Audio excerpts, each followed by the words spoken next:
کے بجائے انسان کی جبلت بن جائے۔ اور جب ایسا ہوتا ہے تو ریسرچ کے مطابق وہ شخص خلق عظیم کے درجے پر فائز ہو جاتا ہے۔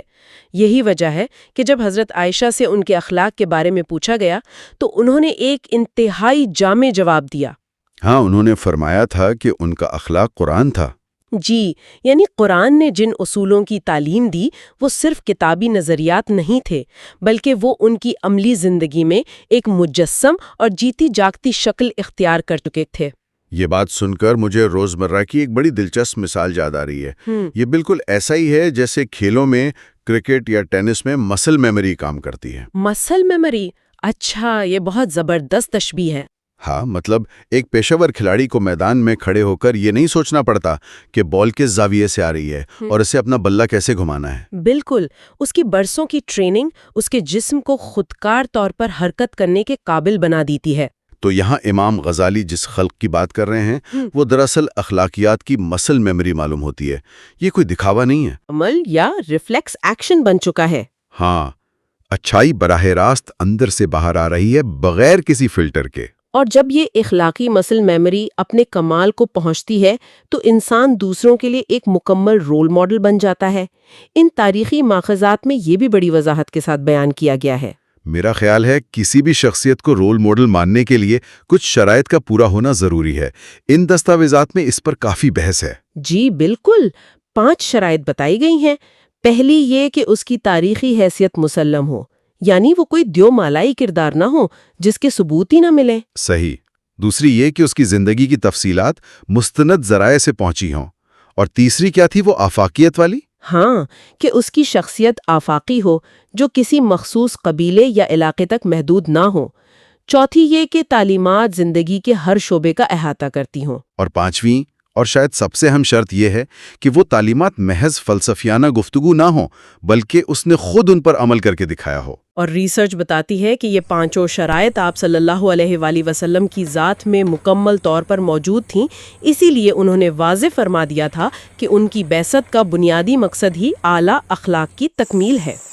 ماخوذات نے اس نظریے کو بڑی گہرائی سے پیش کیا ہے، لیکن مجھے لگتا ہے کہ اس اخلاقی مسئلے میموری کو پریکٹیکلی سمجھنے کے لیے ہمیں ان کی ذاتی زندگی کے کچھ واقعات دیکھنے پڑیں گے۔ ضرور، اور سچ کہوں تو ان میں سے کچھ واقعات انسانی نفسیات کے عام اصولوں کو باقاعدہ چیلنج کرتے نظر آتے ہیں۔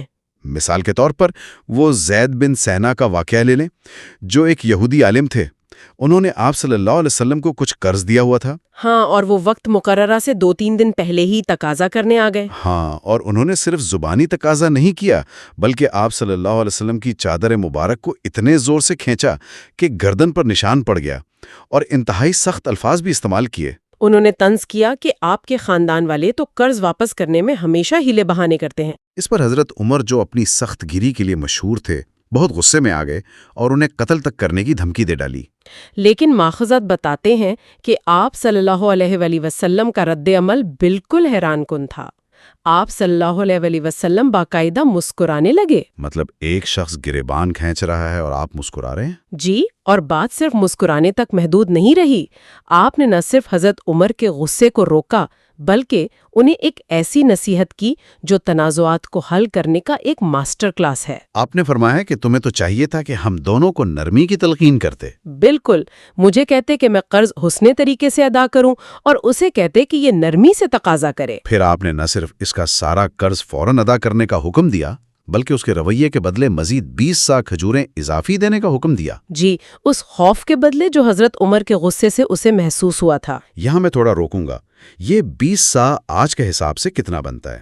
عام سننے والوں کے لیے اصطلاح تھوڑی اجنبی ہو سکتی ہے۔ یہ ایک بہت اہم سوال ہے، میں بتاتی ہوں۔ 1 سا تقریباً 2.5 کلو کے لگ بھگ ہوتا ہے، تو 20 سا کا مطلب ہے تقریباً 50 کلو گرام کے قریب وزن۔ 50 کلو؟ یعنی یہ کوئی معمولی اضافہ نہیں تھا، ایک بہت بڑی مقدار تھی۔ بالکل، یہ کوئی جرمانہ نہیں تھا بلکہ ایک تحفہ تھا جو ان کے اتنے سخت رویے کے باوجود انہیں دیا گیا۔ یہیں پر مجھے تھوڑی الجھن ہوتی ہے اور میں تھوڑا اختلاف کرنا چاہوں گا۔ اگر ہم انسانی نفسیات اور بقا کے بنیادی اصولوں کو دیکھیں، جی بتائیں۔ اگر کوئی سریعام میرا گریبان پکڑے، مجھے تانے دے، تو میری پہلی جبلت مسکرانے یا اسے 50 کلو اضافی تحفہ دینے کی تو بالکل نہیں ہوگی۔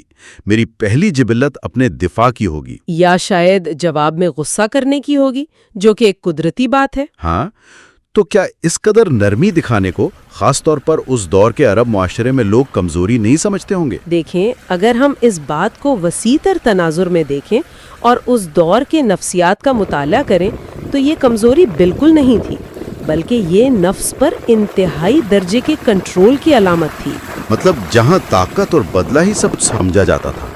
عرب معاشرہ واقعی خون کے بدلے خون پر یقین رکھتا تھا، اور وہیں پر اس روایت کو توڑنا سب سے بڑی طاقت تھی۔ طاقتور وہ نہیں جو غصے میں آ کر فوری بدلہ لے لے۔ کیونکہ غصے میں رد عمل دینا تو بہت آسان کام ہے۔ بالکل، یہ تو ایک عام جانور کی بھی جبلت ہے۔ طاقتور وہ ہے جو اشتعال انگیز لمحات میں بھی اپنے اعصاب پر قابو رکھے۔ اس نرمی کو عربی میں حلم اور بردباری کہا جاتا ہے۔ تو یہ حلم کیا کرتا ہے دراصل؟ حلم دراصل مخالف کے غصے اور اس کی جارحیت کو ایسے بجھا دیتا ہے جیسے بھڑکتی ہوئی آگ پر پانی ڈال دیا جائے۔ زید بن ثانہ دراصل جان بوجھ کر یہ آزما رہے تھے۔ اچھا، وہ چیک کر رہے تھے کہ کیا واقعی ان کی بردباری غصے پر غالب آ سکتی ہے؟ جی، جیسا کہ انہوں نے پرانی کتابوں کی پیش گوئیوں میں پڑھا تھا، اور جب انہوں نے اس حلم کا عملی مشاہدہ کیا تو یہی نرمی ان کے اسلام لانے کا سبب بن گئی۔ اس واقعے سے یہ ثابت ہوتا ہے کہ یہ اخلاق کمزوری نہیں، بلکہ دشمن کو نفسیاتی طور پر غیر مسلح کرنے کا طاقتور ہتھیار تھا۔ بالکل، اور ایک اور واقعہ جو اسی طرز عمل کو مزید واضح کرتا ہے وہ ایک بدو کا واقعہ ہے جو ریسرچ میں شامل ہے۔ ہاں، وہ جو پیچھے سے آتا ہے اور اتنی زور سے اس چادر کھینچتا ہے کہ ان کی گردن پر سرخ نشان پڑ جاتا ہے، اور وہ انتہائی کھردرے انداز میں کہتا ہے